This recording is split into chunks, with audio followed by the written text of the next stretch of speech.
Kapitola 8. Úcta je klíčem k boží přítomnosti a moci. Když jsem se ve čtvrtek 16. července 1987 v ranních hodinách poprvé podíval na světélkující displej hodin, ukazoval 3 hodiny. Když jsem se na hodiny podíval na konci navštívení, bylo za 7 minut 6. V době mezi tím jsem byl uchvácen duchem. Ve Zjevení 1.10 je psáno: ocitl jsem se ve vytržení ducha v den Páně, a že Jan viděl Ježíše.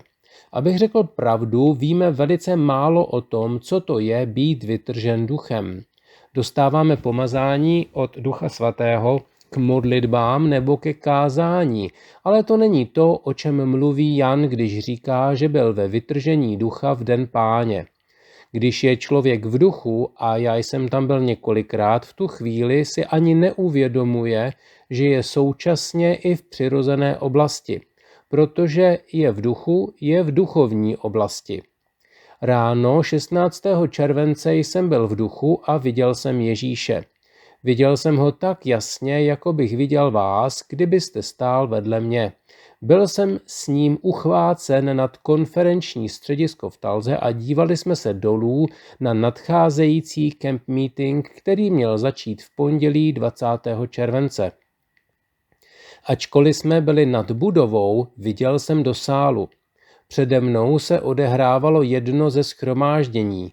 Díval jsem se a Ježíš mi to komentoval. Viděl jsem nás v sále, jak jsme se účastnili shromáždění.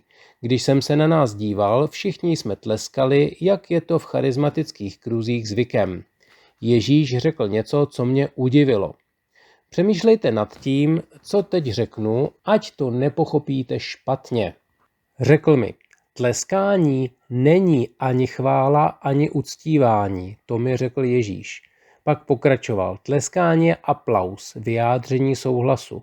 Nikdy jsem něco takového neslyšel a ačkoliv mě někdy trápilo, že když někdo promlouval duchem inspirovanou řeč, lidé na shromáždění tolik tleskali, že pomazání odešlo a my jsme přišli o něco z toho, co nám chtěl Duch Boží dát, tato Ježíšova slova mě téměř šokovala. Ale když pokračoval, začal jsem chápat, proč mě to trápilo. Nejlepší na tom je, že jsem začal vidět, jak můžeme spolupracovat s Bohem, aby církev měla plnost jeho požehnání a Duch Svatý mohl svobodně působit.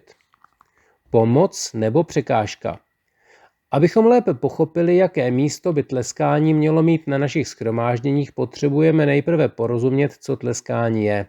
Ježíš řekl, že tleskání je aplaus. Řekl, že to není ani chvála, ani uctívání. Jestliže to tedy není ani chvála, ani uctívání, patří to vůbec do našich shromáždění? Chci vám říci jeden názorný příklad, který mi později pomohl pochopit význam tleskání. Když malý chlapec dostane od tatínka dárek k narozeninám, bude možná tleskat a skákat, ale tím nechválí ani neuctívá svého tatínka, vyjadřuje své nadšení a radost z toho, co právě dostal. Jinými slovy, jeho potlesk je jen pro něho samotného, je to vyjádření jeho emocí. Na našich shromážděních někdy tleskáme prostě proto, že jsme nadšení a radujeme se, ale to není ani chvála, ani uctívání Boha. Během navštívení mi Ježíš vysvětloval z písma, co je to tleskání. Řekl: v Novém zákoně není o tleskání ani zmínka. V Žalmu 47.2 je psáno: lidé všech národů, tleskejte v dlaně, hlaholte Bohu, plésejte zvučně. Tleskání v tomto verši vyjadřuje postoj vítězství. Není to způsob chvály. To je jediný text písma, který mluví o tleskání před Hospodinem, a ten je ve Starém zákoně. Na jiných místech ve Starém zákoně se také píše, že lidé tleskali z jiných důvodů, ale nemá to žádnou souvislost s uctíváním Pána. Dále se ještě v písmu mluví o tom, že vlny a vody tleskají rukama, avšak je třeba chápat, že je to obrazná řeč. Ani na jednom místě v písmu se nepíše, řekl mi Ježíš, že by někdo v Nové smlouvě tleskal. Na některých místech však Nový zákon mluví o zvedání rukou při uctívání Pána. Jsou to jediné pokyny ohledně toho, co máme při uctívání dělat s rukama. Vzpomeňte si, že Pavel, nebo jak rád říká vám Duch Svatý skrze Pavla, řekl: chci tedy, aby se muži všude ve shromáždění modlili, pozvedajíce ruce v čistotě, bez hněvu a hádek. 1. Timoteovi 2.8. Všichni jsme jistě již někdy slyšeli, že chvála je nejvyšší formou modlitby. Víte, modlitba není to, co si o ní mnozí lidé myslí. Modlitba není takové žebrám. Modlitba je kromě jiného obecenství s Bohem. Jedním typem modlitby je chvála a uctívání, proto bychom text nijak nepřekroutili, kdybychom 1. Timoteovu 2.8 četli takto. Chci tedy, aby muži všude ve shromáždění chválili, pozvedajíce ruce v čistotě. Víte, svět tleská či aplauduje, ale nikde ve světě neuvidíte, že by lidé zvedali ruce, když něco chválí nebo oslavují. Ano, církev Pána Ježíše Krista má zvedat svaté ruce k boží chvále. Svět tleská, řekl mi Ježíš, svatí chválí. Potom mi to ilustroval asi takto. Můžeš jít kolem temných putik, myšleno noční kluby, pivnice a podobně, a podívat se, co se uvnitř děje. Lidé uvnitř se možná budou dívat na tanečnice, striptérky a budou tleskat. Možná se budou dívat na nějaký sport v televizi a také budou tleskat. Nebo se můžeš jít podívat na politické shromáždění a uvidíš, že když nějaký politik řekne něco, co se všem líbí, začnou lidé tleskat. Ale ani na jednom z těchto míst neuvidíš, že by lidé zvedali ruce. To ovšem neznamená, že tleskání je samo o sobě špatné. Ale potřebujeme rozlišovat mezi tleskáním, což je přirozené vyjádření souhlasu v tomto světě, a pozvedáním rukou, což je biblický projev náležející do oblasti, do které jako věřící patříme. Potřebujeme také rozlišit, kdy máme tleskat a kdy máme zvedat ruce ve chvalách. Tleskání v nesprávnou chvíli může způsobit, že ze shromáždění odejde pomazání. Často se například stává, že když Boží duch ve shromáždění působí skrze jazyky a výklad či proroctví, všichni začnou právě uprostřed výkladu či proroctví tleskat. Lidé se nadchnou a začnou tleskat, ale jejich tleskání všem přítomným brání slyšet, co chtěl Duch Svatý říci. Takové tleskání nemohlo být v duchu, protože jestliže jazyk, výklad nebo proroctví přicházejí s pomazáním ducha, pak by Duch Svatý sám sebe nepřerušoval. Když chce Duch Svatý něco říci církvi, ale nikdo to neslyší, pak buď mrháme časem tím, že dovolujeme projevy ducha, nebo mrháme čas tleskáním. Je proroctví správné nebo ne? Mluví skrze ně Duch Svatý nebo ne? Přerušoval by Duch Svatý sám sebe? Je možné, aby Duch Svatý vedl lidi k tleskání, když právě něco říká? Ne, prostě máme v charismatických kruzích zvyk tleskej, když jsi šťastný, a zarmucujeme tím Ducha Svatého. Někdy, když si mě Bůh používal k výkladu jazyků nebo proroctví, začali všichni právě uprostřed proroctví tleskat. Kdybych nedával velký pozor, mohl bych ztratit pomazání, protože mě tleskání rozptyluje a stěžuje mi naslouchání Duchu Svatému. A také jsem zažil, jak pomazání odešlo navzdory mé snaze zůstat v proudu ducha, protože Duch Svatý byl zarmoucen. Tleskáme-li uprostřed působení Ducha Svatého, vyjadřujeme mu tím neúctu. Několikrát jsem v takové situaci věděl, že Duch chce říci víc a že je důležité, abychom slyšeli celé poselství, ale co se dá dělat, člověk nemůže pokračovat bez jeho pomoci. I když pomazání neodejde a já mluvím dál, nikdo nemůže slyšet, co říkám. Jestli to lidé nemají slyšet, proč mě Duch Svatý vedl k tomu, abych mluvil? Jindy jsem kázal pod pomazáním. Prostě jsem se nechal vést pomazáním, když v tom lidé potleskem zareagovali na něco, co jsem řekl. Chápu, že tleskají, aby vyjádřili svůj souhlas s tím, co jsem řekl, ale v tu chvíli vůbec není čas ani místo pro potlesk. Za prvé nemohu pokračovat v kázání, protože dokud se tleská, nikdo by neslyšel, co říkám. Pokud to, co říkáte, je pod pomazáním ducha, je třeba, aby to lidé slyšeli. A za druhé bychom měli mít k Duchu Svatému takovou úctu, abychom ho nepřerušovali v jeho působení. Dokonce i při uctívání často tleskáme v nevhodnou chvíli. Díky tomu se pomazání zvedne a odejde sladká blízkost jeho přítomnosti, kterou všichni vnímáme. Totéž se může stát dokonce i v přirozeném vztahu, například ve vztahu mezi mužem a ženou. Představte si, že muž se ženou spolu sedí a hovoří. Říkají si něžnosti a náhle jeden z nich začne tleskat. Připadalo by vám to vhodné? Příteli, když chválíme a uctíváme Pána, on je přítomen. V charismatických kruzích jsme dlouho měli zvyk tleskat po každé písni, kterou zpíváme během uctívání a chval. Možná to bylo proto, že lidé cítili, že by měli nějak reagovat, ale nevěděli přesně jak. Nicméně tleskání po každé písni přerušuje tok uctívání. Odpoutává to naši pozornost od Pána. Oč lepší by bylo zvednout ruce v uctívání, vzdávat Bohu díky a klanět se tomu, který první miloval nás. Kdy tleskat a kdy chválit? Rozumějte mi dobře, tleskání má ve shromážděních církve své místo. Někteří lidé mě obvinují, že říkám, že bychom neměli vůbec tleskat. To jsem neřekl a ani Ježíš mi to neřekl. To hlavní, co mi během navštívení chtěl Pán říci o tleskání, bylo napomenutí, abychom ve sborech netleskali tolik, jako to dnes děláme. Tleskání by nemělo být důležité více než zvedání rukou nebo chválení Boha ústy. Pokud by pro něho vůbec místo bylo, pak tedy poslední. Měli bychom se v tleskání mírnit, na shromážděních by ho mělo být minimum, ne maximum.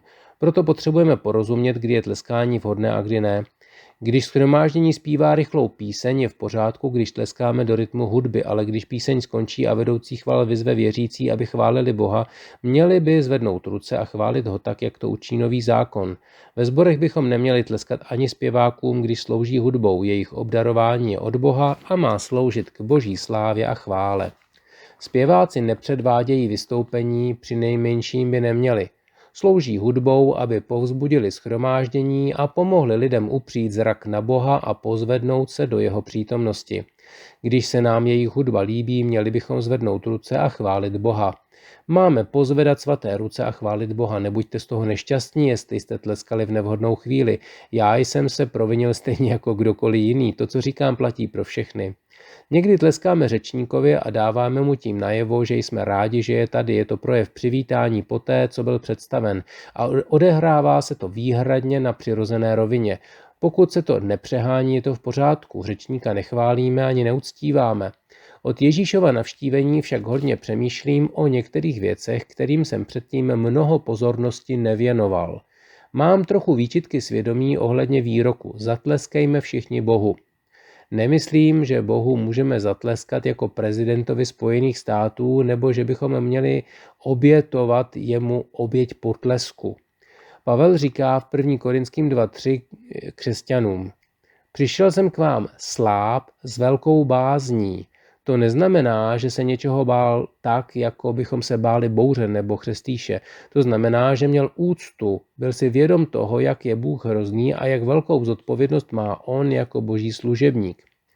Židovští písaři, kteří ručně opisovali písmo, měli k Bohu takovou úctu, že než napsali jeho jméno, přestali psát, rituálně se omyli a vzali si čisté roucho. Opustili jsme úctu k Bohu, kterou bychom měli mít. Není mi příjemné tleskat Bohu, jako bych tleskal nějakému politikovi. Nechci Boha snižovat na lidskou úroveň. On je velký a svatý. Nový zákon nás učí, abychom chvále pozvedali své ruce a hlasy k Bohu.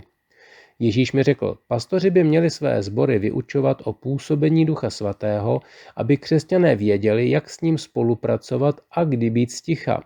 Neměli by svým ovečkám nadávat nebo je vyučovat nějakým negativním způsobem, ale je třeba, aby je učili, že když Duch Svatý jedná, mají být tiše.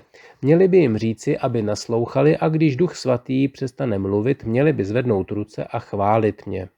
Úcta. Při rozhovoru o tleskání a zvedání rukou při chvále Ježíš řekl: Pokud se opravdu naučíte chválit mě a uctívat správným způsobem, zjistíte, že mezi vámi bude větší pomazání a Duch Svatý bude více jednat. Musíme se naučit, že když je mezi námi Boží přítomnost, neměli bychom ji rozhánět. Buďte tiší a uctiví a uvidíte působení Ducha, po němž vaše srdce touží. Nikdy jste nezažili něco takového, jako je to, co prožijeme, když tělo Kristovo vstoupí do uctívání. Na jednom z našich tažení, kde bylo 5 lidí na pojízdných křeslech, jsme takovou atmosféru při uctívání prožili. 3 z nich vstali a odešli uzdraveni. Nikdo na ně nevložil ruce, ale aby se to dělo, musíme se dostat do proudu Ducha Svatého. Když se dostanete do atmosféry pravého uctívání a Bůh mezi vámi začne jednat skrze svého ducha, můžete natáhnout ruku a vzít si, co vám v Kristu patří. Bible vyučuje o vzkládání rukou, ale když se Boží přítomnost projevuje tak silně, není třeba, aby na vás někdo vzkládal ruce. Ať už potřebujete cokoliv, můžete natáhnout ruku, vzít si to a říci, to je moje. Ale když lidé začnou jednat v těle, pomazání se zvedne a odletí jako pták, protože tělesné jednání zarmucuje ducha. Přál bych si, abychom to lidem mohli objasnit. Byl jsem na shromážděních, kde bylo několik tisíc lidí a Bůh tam jednal. Náhle jsem z Ducha Svatého věděl, že na mě přichází pomazání k prorocké službě lidem. Byl jsem připraven začít vyvolávat určité lidi, ukázat na místa, kde stáli a říci, Duch Svatý mi právě zjevil, že vás trápí toto. Sloužil jsem tímto způsobem po mnoho let a pokaždé byli lidé uzdraveni. Nikdy se při službě pod tímto pomazáním nestalo, že by někdo uzdraven nebyl. Mohl bych vám vyprávět o 1000 lidí, kteří byli uzdraveni tímto způsobem během mé služby. Někdy, když přišlo toto pomazání, lidé ve shromáždění vstali a začali se procházet. Neúcta k božímu jednání ve shromáždění zarmoutila ducha, on odešel a ode mě odstoupilo pomazání. Pomazání odešlo, jako kdyby odletěl pták, který vám seděl na rameni. A ti lidé to ani nepoznali. Dál se spolu bavili a šeptali si. Možná, že spěchali, aby se mohli najíst, ale neuvědomili si, že díky tomu někteří nemocní lidé někdy se zhoubnou nemocí v posledním stádiu nemohli být uzdraveni. Jeden pastor mi napsal o jedné ženě, která byla na našem shromáždění a měla zhoubnou nemoc. Lékař řekl, že má zhoubný rakovinný nádor a že jí zbývá 90 dní života. Pastor napsal, že ji Bůh na tom shromáždění uzdravil. Tato žena byla uzdravena ze smrtelné nemoci, protože Duch Boží jednal nadpřirozeným způsobem. Potom však na tomto shromáždění začali mnozí lidé mluvit a chodit. Duch Boží tím byl zarmoucen a přestal jednat. V takové situaci již nemůžete lidem pomoci, protože pouze pomazání je schopné zlomit jejich jho. Bible říká, že pomazání láme jho. Jho bude zničeno pomazáním, Izajáš 10:27. Bůh touží potom, aby jeho duch dnes mohl působit. Dnes pro nás chce Bůh něco udělat. Nepřekážejme mu. Spolupracujme s ním a mějme úctu. Když Bůh jedná, seďme v tichosti a uctívejme ho. Když budeme potom chtít křičet, můžeme. Myslím potom, až začnou chromí tancovat v duchu. Potom je čas na to, abychom vyskočili a tancovali s nimi. Bůh se snaží naučit nás některé z těchto věcí a my jsme několik let usilovali o to, abychom je demonstrovali. Před mnoha lety jsem kázal ve sboru plného evangelia ve východním Texasu a Bůh mi řekl, abych na lidi vzkládal ruce a sloužil jim k naplnění Duchem Svatým. Vkládání rukou při službě lidem, kteří chtějí přijmout Ducha Svatého, je biblické, je to Boží plán. V Texasu v roce 1950 se to však nedělalo. Ale Pán mi řekl, abych to udělal. Šel jsem do malého sboru plného evangelia rozhodnutý udělat to, co mi Bůh řekl. Pozval jsem dopředu ty, kdo chtěli být naplněni Duchem Svatým a ke kazatelně přišlo 7 lidí. Řekl jsem jim, ať se posadí, protože jsem je chtěl nejprve trochu učit. Věděl jsem, že kdybych je nejprve neučil, začali by se prostě u pódia modlit a sklouzli by do vyjeté koleje, čekali by na Boha a snažili se přijmout Ducha Svatého, protože to tak dělali už léta. Všiml jsem si tam jednoho člověka, který usiloval o křest v Duchu Svatém už 15 let. Proto jsem věděl, že kdybych je nechal pouze přijít ke kazatelně a modlit se, sklouzli by do starých kolejí a nedostali by se z nich ven. Záměrně jsem jim nedovolil kleknout si, abych je mohl nejprve trochu vyučovat. Chvíli jsem je vyučoval a potom jsem na prvního z nich vložil ruce. Okamžitě začal mluvit v jazycích. Když se to stalo, lidé ve shromáždění vyskočili, začali křičet a pobíhat. Musel jsem jít zpět k pultíku a zakřičet na ně, aby mi věnovali pozornost a slyšeli mě. Řekl jsem, počkejte minutku, počkejte. Počkejte, posaďte se. Všichni si sedli a já jsem jim řekl, zatím ještě čekejte a nerozhánějte boží moc křikem a pobíháním. Je tu ještě dalších 6 lidí, kteří chtějí být naplněni Duchem Svatým. Nejprve jim posloužíme k naplnění a potom můžeme všichni křičet a jásat, když budeme chtít. Dívali se na mě jako telátka na nová vrata. Bylo to pro ně úplně nové. Postupně jsem vzkládal ruce na oněch dalších 6. Každý z nich byl naplněn Duchem Svatým a začal mluvit v jazycích. Když byl duchem naplněn poslední člověk, začal jsem mluvit v jazycích, otočil jsem se, běžel jednou uličkou do zadní části sboru a druhou uličkou dopředu a zase zpět na pódium. Tam jsem skákal radostí a pak jsem se ještě jednou proběhl po sboru. Všichni se na mě dívali. Nakonec jsem jim musel říci, teď je čas tancovat. Byli špatně načasováni. Řekl jsem jim, když 7 lidí přijalo křest v duchu, je to důvod k běhání a tancování, ale mnozí lidé chtějí běhat a tančit na účet jiných v nevhodný čas a rozptylují boží moc. Během navštívení před camp meetingem 87 se mnou Pán velmi důrazně jednal o tom, že se snaží přivést tělo Kristovo do takového stavu, aby v něm mohl jednat skrze svého ducha. Vidím, že se to postupně naplňuje. Tělo Kristovo začíná být konečně tak proměněno, že Bůh může na našich shromážděních jednat, jak on chce. To je úžasná doba. Tělo Kristovo teď vstupuje do tohoto období a připravuje se na boží působení na zemi. Haleluja. Před několika lety mi Bůh řekl, pro tuto generaci je připraveno mocné působení božího ducha, které však přijde nazmar, pokud lidé nebudou vyučováni a nebudou do něho uvedeni. Myslím, že se nám to zatím nepodařilo, ale pozvolna přichází doba, kdy o tom budeme moci začít učit. Pán pokračoval, někteří staří letniční znali hlubší působení ducha. Moderní letniční, tato nová generace charismatiků o tom ví jen velice málo nebo nic. Charismatici vědí málo nebo dokonce nevědí nic o působení mého ducha. Vědí trochu o tom, jak mě mají chválit, ale nevědí vůbec nic o pravém uctívání. Víte, když se mluví o uctívání, je s tím spojen duch úcty. Jak jsem se už zmínil, ve sboru ve Farmersville jsme pravidelně prožívali bázeň vzbuzující boží přítomnost. Vždy jsme v našich shromážděních velmi pozorně ctili Ducha Svatého, proto u nás byly zázraky na denním pořádku. V charismatickém hnutí jsme opravdu nic takového nezažili. Na charismatických shromážděních je taková lehkovážnost, taková hip hip hurá atmosféra, že se tam duch boží moc projevovat nemůže. Ale v minulosti jsem viděl, jak boží přítomnost přicházela a naplnila chrám. Když mluvím o chrámu, mám na mysli tělo věřících. V těch chvílích, kdy na naše shromáždění přišla boží přítomnost, se nikdo nepohnul. Místnost naplnila bázeň vzbuzující přítomnost. Přál bych si, abych vám je mohl popsat. Některé věci jsou příliš vzácné, než aby se o nich dalo mluvit a těžko bych našel slova, kterými bych vám je popsal. Ale viděl jsem, jak přišla boží přítomnost a naplnila chrám, toužím potom, aby tělo Kristovo prožívalo tuto přítomnost trvale.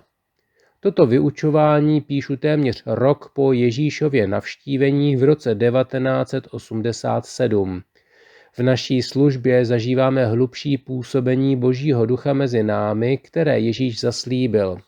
Krátce po letním camp meetingu jel náš tým do Detroitu. Jeden z našich zpěváků zpíval píseň z ducha, přímo z nebe, kterou v té chvíli dostal z inspirace ducha. Když lidé uslyšeli určitou větu písně, začali tleskat. Zpěvák přestal zpívat a napomenul je. Prosím vás, už netleskejte. Oni napomenutí přijali a když pokračoval ve zpěvu duchovní písně, lidé naslouchali tomu, co duch říkal. Hluboká a nepopsatelná přítomnost v podobě oblaku naplnila sál. Ten večer jsme nekázali. Duch svatý na mě sestoupil a pomazal mě ke službě nemocným i k jiné službě v duchu. Později jsem se zeptal těch, kdo seděli na místech pro služebníky, zda si všimli, jak pomazání vzrostlo, když jsme přestali tleskat a obrátili svoji pozornost a své uctívání k Bohu. Všichni přikyvovali, že to spozorovali. Na shromáždění může sestoupit úcta, bázeň vzbuzující pocit Boží svatosti. Jako tělo Kristovo musíme opět získat tuto úctu, protože když budeme Boha ctít, vzdávat mu čest a přinášet uctívání, kterému náleží, jeho přítomnost naplní místo, kde jsme shromážděni. Jeho přítomnost naplní nejhlubší touhy našich srdcí a uvede zajatce do svobody. Kapitola 9. Naplňujte se duchem. Po camp meetingu v roce 1987 se mě někdo zeptal, co vám Ježíš nejvíce zdůrazňoval během tohoto 3hodinového navštívení. Bez pochyby mi Ježíš nejvíce zdůrazňoval to, o čem budeme mluvit v této kapitole. Ježíš mi řekl, můj plán je, aby každý věřící v Nové smlouvě byl naplněn Duchem Svatým. Jak jsme již podotkli, ve Starém zákoně nebyl každý věřící a následovník Boha naplněn Duchem Svatým. Pouze proroci, kněží a králové a ti, kdo byli od Boha povoláni ke zvláštnímu úkolu, byli pomazáni duchem. Ale toto pomazání se stoupilo pouze na ně, nepřebývalo v jejich nitru. Lidé, které bychom nazvali laickou veřejností, neměli ve Starém zákoně Ducha Svatého ani v sobě, ani na sobě. To je jeden z důvodů, proč je Nová smlouva lepší smlouvou, protože každému znovu zrozenému člověku umožňuje, aby v jeho nitru přebýval Boží duch. Nový zákon zdůrazňuje, že každý jednotlivec má být naplněn duchem. Ježíš mě vedl k textu z Efeským 5, verše 18 až 19, který velmi dobře znám a podrobně se mnou hovořil o všem, co píšu v této kapitole. Lidé ve Starém zákoně uctívali Boha výhradně v těle. Pouze král, kněz a prorok měli na sobě ducha. Ostatní lidé neměli ducha ani na sobě, ani v sobě. Cokoliv tedy při uctívání dělali, bylo přirozeným projevem, který se odehrával v těle. V Novém zákoně je však důraz položen na to, že uctívání má být v duchu. Proto Bible říká, že máme být naplněni duchem. Všimněme si, co Pavel napsal, nebo jak rád říká vám, co řekl Duch Svatý skrze apoštola Pavla. Efeským 5, 18 až 19. A neopíjejte se vínem, což je prostopášnost, ale buďte plni ducha. Tento text bychom mohli číst také takto. Nebuďte opilí vínem, ale buďte opilí duchem. Už jste někdy byli opilí duchem? Můžete být tak naplněni Duchem Svatým, že se budete potácet jako opilí. Buďte naplněni duchem. Teď si všimněte, co lidé dělali, když byli naplněni Duchem Svatým. Začali mluvit jinými jazyky. Nový zákon zdůrazňuje naplnění duchem a mluvení jinými jazyky. Skutky 2, 1 až 4. A když přišel den 50., byli všichni jednomyslně spolu. I stal se rychle zvuk z nebe jako valícího se větru prudkého a naplnil všecken dům, kde seděli.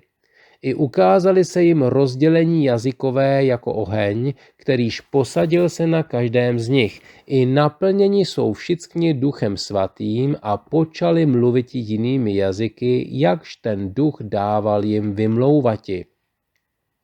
Stejný důraz na naplnění duchem a mluvení v nových jazycích můžeme v Bibli vidět na události, která se stala o 10 let později. Kornéliovi se zjevil anděl a řekl mu, aby poslal do Jope k Šimonovi Koželuhovi pro Petra. Petr přišel do Kornéliova domu a začal kázat všem, kteří se tam shromáždili. Skutky 10, 44 až 46. Ještě když Petr mluvil, sestoupil Duch Svatý na všechny, kteří tu řeč slyšeli. Bratři židovského původu, kteří přišli s Petrem, žasli, že i pohanům byl dán dar Ducha Svatého, vždyť je slyšeli mluvit jazyky a velebit Boha. Totéž vidíme také v 19. kapitole Skutků, když Pavel vzkládal ruce na věřící v Efezu. Skutky 19, 1 až 6. Zatímco byl Apolos v Korintě, prošel Pavel hornatým vnitrozemím a přišel do Efezu. Tam se setkal s nějakými učedníky. Zeptal se jich, když jste uvěřili, přijali jste Ducha Svatého? Odpověděli mu, vůbec jsme neslyšeli, že je seslán Duch Svatý. Pavel řekl, jakým křtem jste tedy byli pokřtěni? Oni řekli, křtem Janovým. Tu jim Pavel prohlásil, Jan křtil ty, kteří se odvrátili od svých hříchů křtem pokání a vybízel lid, aby uvěřili v toho, který přijde po něm, v Ježíše. Když to uslyšeli, dali se pokřtít ve jméno Pána Ježíše. Jakmile na ně Pavel vložil ruce, sestoupil na ně Duch Svatý a oni mluvili jazyky a prorokovali. Bible říká, že když Pavel vložil ruce na tyto učedníky, mluvili v jiných jazycích. Když vám někdo slouží k přijetí Ducha Svatého a vzkládá na vás ruce, možná přitom děláte něco jiného, než co říká Bible a Ducha Svatého zarmucujete. Bible říká, že máte mluvit v jazycích. Když na vás sestoupí Duch Svatý, začnete třeba křičet nebo mluvit česky a vůbec nebudete mluvit v jazycích a svým křikem vyženete tuto moc pryč. Křičení se hodí do určité situace, ale slouží-li vám někdo vzkládáním rukou k přijetí Ducha Svatého, není vhodné křičet. Ne, poddejte se Duchu Svatému a začněte mluvit v nových jazycích. Ve všech těchto novozákonních příbězích sestoupil na lidi Duch Svatý a oni potom mluvili jazyky. Všimli jste si toho? Mluvení jazyky při naplnění Duchem Svatým je novozákonní vzor.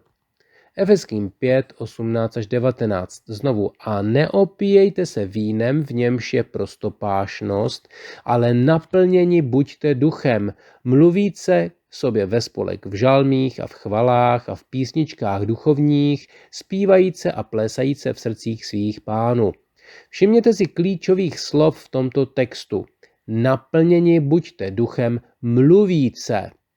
Křesťané v Efezu byli jednou ze skupin, které již přijali plnost Ducha Svatého působením Pavlovy služby. Je to ve Skutcích 19, 1 až 6. Ale v epištole Efeským 5, 18 až 19 jim Pavel znovu píše, aby byli naplněni Duchem Svatým. Proč jim to řekl? Což pak už nebyli naplněni Duchem Svatým? Než na tuto otázku odpovím, zmíním nejprve něco jiného. Stále mám všechny Bible, které jsem kdy měl a na každé z nich můžete vidět, kde je nejopotřebovanější v epištolách. Proč? Protože epištoly jsou dopisy, které byly napsány mně. 4 evangelia nebyla napsána pro mě, byla napsána mně. Starý zákon nebyl napsán mně, byl napsán pro mě. Chápete ten rozdíl?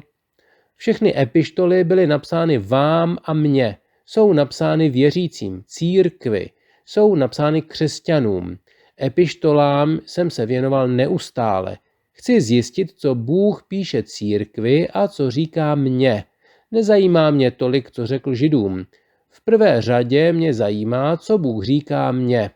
V epištolách se dozvíme, že nový zákon zdůrazňuje naplnění duchem. Efeské křesťany, kteří již byli naplněni Duchem Svatým ve Skutcích 19, Pavel v dopise znovu nabádá, aby byli naplněni duchem.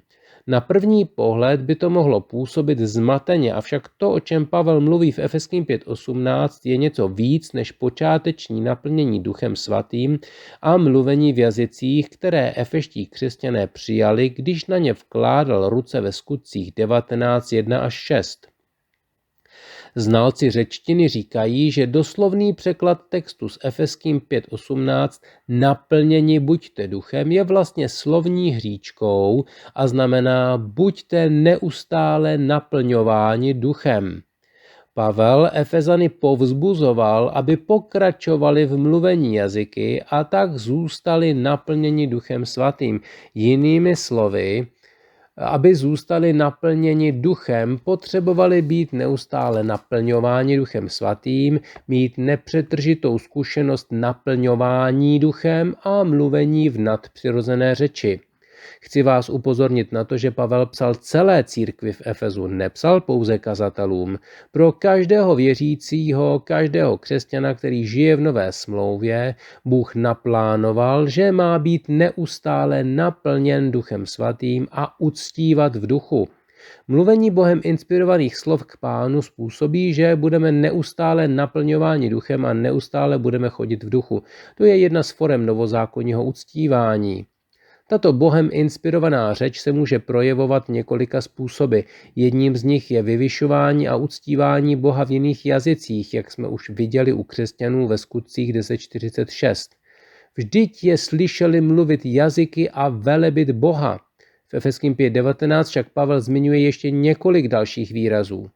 Žalmy, chvalospěvy a písničky.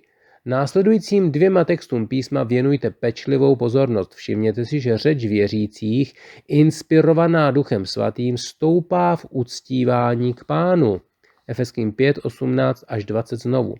Naplněni buďte duchem, mluvíce sobě ve spolek nebo sami k sobě, v žalmích a v chvalách, řecky to znamená v chvalospěvech, a v písničkách duchovních, zpívajíce a plésajíce v srdcích svých pánů. S textem v Efeským 5:18-19 úzce souvisí Koloským 3:16, také zdůrazňuje uctívání Pána.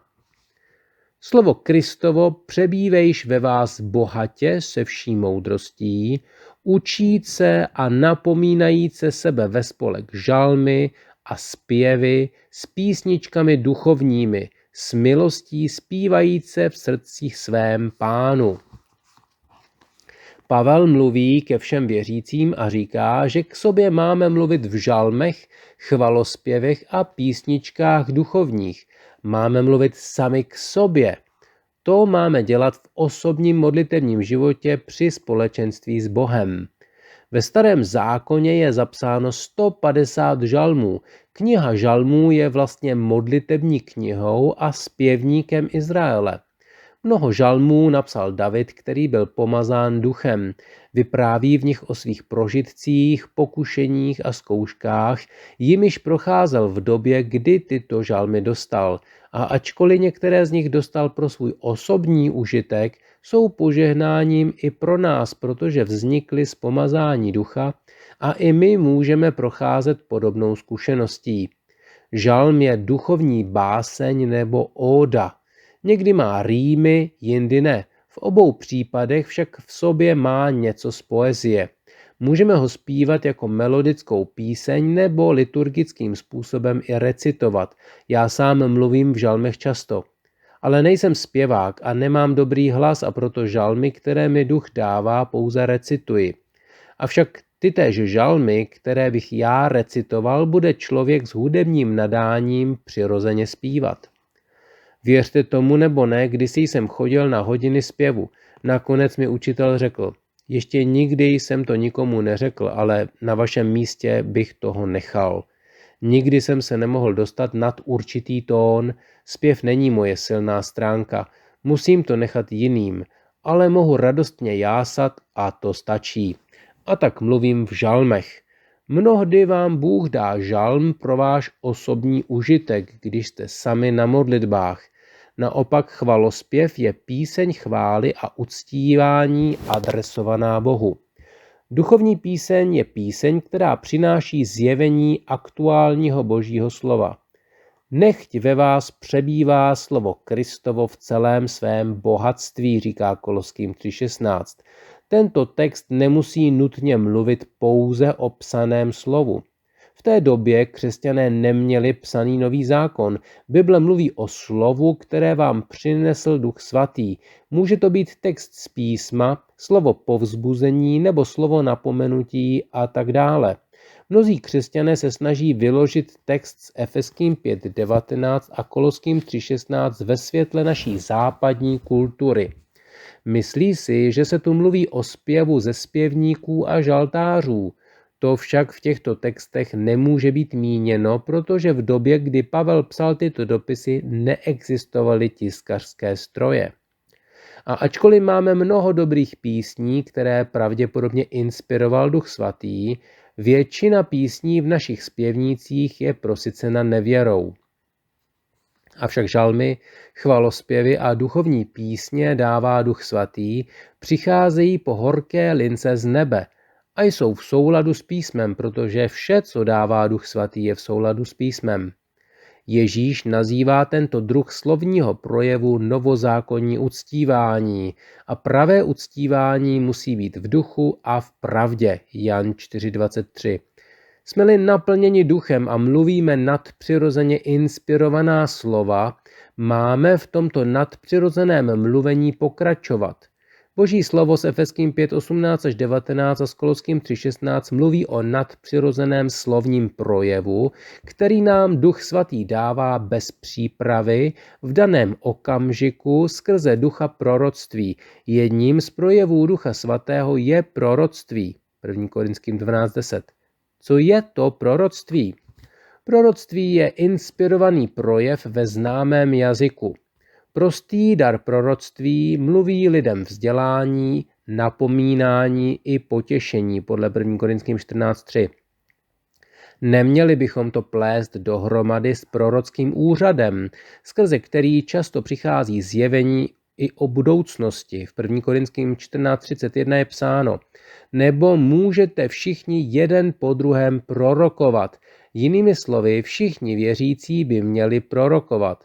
Každý věřící by měl ve svých osobních chvílích s Pánem mluvit k sobě v žalmech, chvalospěvech a duchovních písních. To je součást působení daru proroctví. Lidé si myslí, že pokud mluví jinde než veřejně ve sboru, není to proroctví. Ne, to je jen ta menší část působení daru proroctví. Ve svém osobním modlitevním životě neustále mluvím v žalmech. Mnohdy tak mluvím 1 nebo 2 hodiny. V noci mluvím k sobě v žalmech. Někdy k sobě mluvím v žalmech téměř celou noc. Pokud je k tomu příležitost, je možné mluvit v žalmech, chvalospěvech a duchovních písních i na veřejném shromáždění. Podívejme se znovu do textu v Koloským 3.16. Slovo Kristovo, ať ve vás přebývá bohatě se vší moudrostí, učíce a napomínajíce sebe ve spolek žalmy a zpěvy a písničkami duchovními, s milostí zpívajíce v srdci svém Pánu. Vidíte, že žalmy, chvalospěvy a duchovní písně je možno použít ke vzájemnému učení a napomínání na veřejných shromážděních. Nyní uvažujme o tom, co napsal Pavel církvi v Korintu. Když se scházíte, mluví tu o shromáždění věřících, jeden každý z vás píseň má. Kolik z vás? Jeden každý z vás. Protože věřící v prvotní církvi mluvili s Pánem ve svých osobních modlitevních chvílích v žalmech, mohl mít každý z nich žalm, když se shromáždili jako církev. Mluvíme-li k sobě v žalmech, chvalospěvech a duchovních písních, přináší nám to velký užitek. Za prvé nám to umožňuje mít skutečné opravdové obecenství s Pánem, uctívat ho v duchu a v pravdě. Za druhé je to nástrojem duchovního budování, jsme tím povzbuzováni a budováni v Pánu. Konečně nám to také pomáhá setrvávat v oddělení od světa. Díky tomu vnímáme Boží přítomnost a vnímáme-li, že Bůh žije v nás, jistě to ovlivní i způsob našeho života. Božím plánem je, abychom byli naplněni jeho duchem a mluvili v žalmech, chvalospěvech a duchovních písních.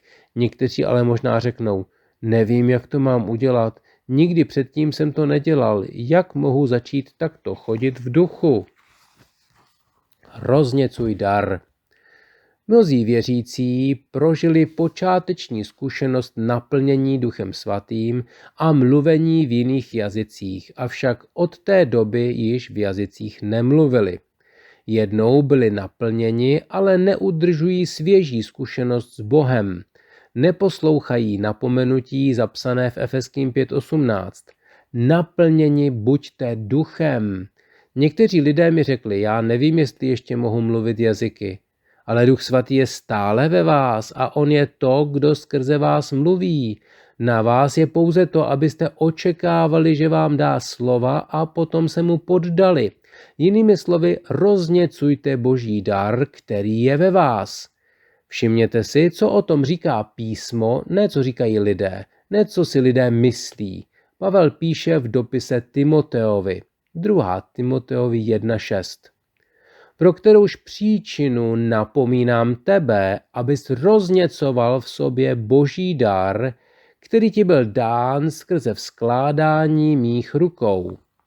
O jakém daru Božím Pavel mluví? Tento verš je možno vyložit dvěma způsoby. Slovo dar v tomto verši může znamenat propůjčené pomazání, které Duch Svatý dává lidem v okamžiku, kdy je Bůh odděluje pro službu. Například ve Skutcích 13.2 Bible říká, když konali bohoslužbu Pánu a postili se, řekl Duch Svatý, oddělte mi Barnabáše a Saula k dílu, k němuž jsem je povolal. Když byli Barnabáš a Saul odděleni pro službu, Duch Svatý jim něco propůjčil. Můžeme to vidět i v případě ustanovení Timotea do služby. 1. Timoteovi 4.14. Nezanedbávej svůj dar, který ti byl dán podle prorockého pokynu, když na tebe starší vložili ruce. Druhý výklad tohoto verše je, že dar, který Timoteus přijal, když na něho Pavel vkládal ruce, je dar Ducha Svatého. Z písma víme, že Pavel vkládal ruce na mnoho lidí a oni přijali Ducha Svatého. Všimněte si, co Pavel řekl Timoteovi, aby s tímto darem dělal. Je to zapsáno ve 2. Timoteovi 1.6. Napomínám tebe, abys rozněcoval v sobě dar Boží. Máte rozněcovat Ducha Svatého, který je ve vašem nitru. Vy sami můžete rozněcovat Ducha Svatého ve svém duchu modlitbou v jiných jazycích. Když jste se nejprve nějakou dobu modlili v jiných jazycích, můžete začít mluvit k sobě v žalmech a ve chvalách a písničkách duchovních s milostí zpívajíce v srdci svém Pánu. Tak vstoupíte do novozákonního uctívání. Jestliže je mluvení k sobě v žalmech, zpěvech a duchovních písních božím plánem pro věřící, kteří žijí pod novou smlouvou, neměli bychom se rozhodnout, že budeme tento plán naplňovat? Chci žít životem, který se Bohu bude líbit. Chci žít podle jeho plánu, ne podle svého. A chci vstoupit do plnosti všeho, co pro mě má. Vy snad ne? Bůh nám řekl, jak to máme dělat, a pokud jde o mě, mám v úmyslu Boha poslouchat.